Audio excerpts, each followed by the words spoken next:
The Samsung Galaxy 4 has been launched in Sandton here in Johannesburg this evening. The Android smartphone is Apple iPhone's biggest competitor. Supply shortages often plague the global launches of popular smartphones, and the S4 is no exception. Samsung's assault on Apple's profit and market share has placed the Korean tech giant in the top spot on the global smartphone market at present. Well, fresh from that launch is Stuff Magazine's Toby Shapshak. Welcome. Thanks very much for joining us. Before we get too excited, is there actually stock available in this country? So Samsung says. They say that this is part of a global rollout. On the 27th, it's going to roll out as the sun shines up. So in South Africa, on all of the networks at 10 a.m. on Saturday, everyone will be able to buy. We asked the question at the press conference, will there be stock? And they've said they've planned in advance for it. And I think that's a good thing.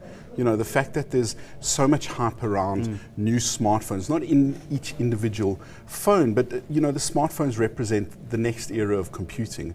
There's a lot of talk about personal computing being dead, but all it has changed. This is the personal computer. A smartphone has replaced the laptop or the desktop as the device we all use. It's the flagship phone and another salvo in the fight for ears, the fight for eyeballs, I suppose. Well, I think it's more eyes, because we've gone from using a phone as a voice device to a data device, and this is what Samsung's doing by having a bigger screen, slightly bigger, 5 inches as opposed to 4.8 inches.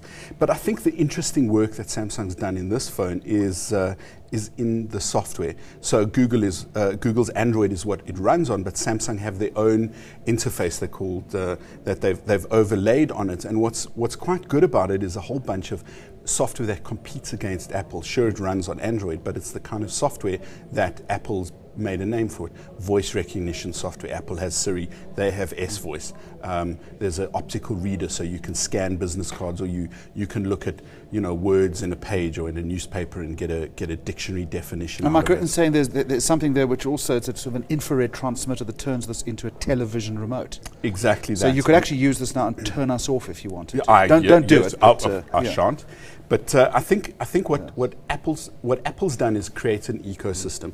All the other major manufacturers have had to follow, and Samsung, because they make televisions and Blu-ray players and music players and a whole bunch of other things, have used the technology called DLNA. But what they do is it just makes it easier to share. So you're watching something on this, you can just kind of flick it up to your Samsung television and watch it on that. There's another quite a nice feature called Group Share. So you can use multiple phones as speakers. Instead of the sound coming from one phone, it'll come from multiple phones, and it just creates quite a clever ambience of good sound. Most people will say, what about the camera? Well, it's a significantly good camera. As far as I remember, it's either 8 or 12 megapixels, but it's significantly good, and it's the camera software on top that's quite good. It'll take 2 pictures, so you can get the one that's better where people aren't blinking, that kind of thing. And Samsung makes all of the components. They make the RAM, they make the processor, they make the camera equipment.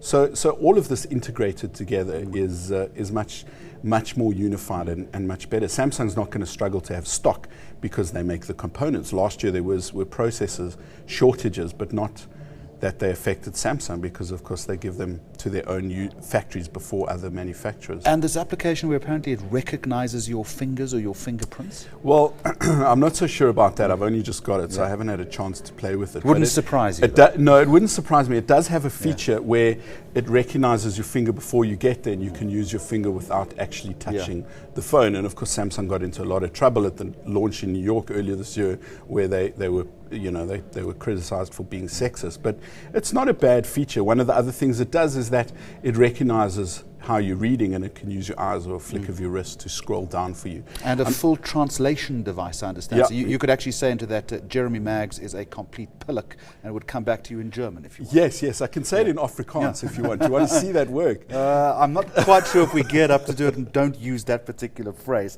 2 other things very quickly, time's against us. Is this going to outsell the iPhone, and is it expensive? It costs 8,500 rand out of contract.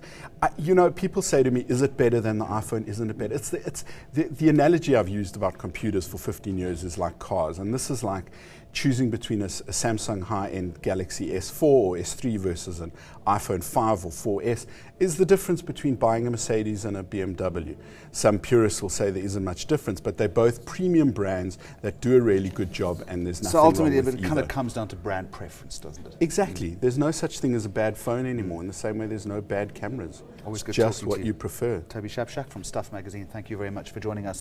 News that moves. eNCA.com.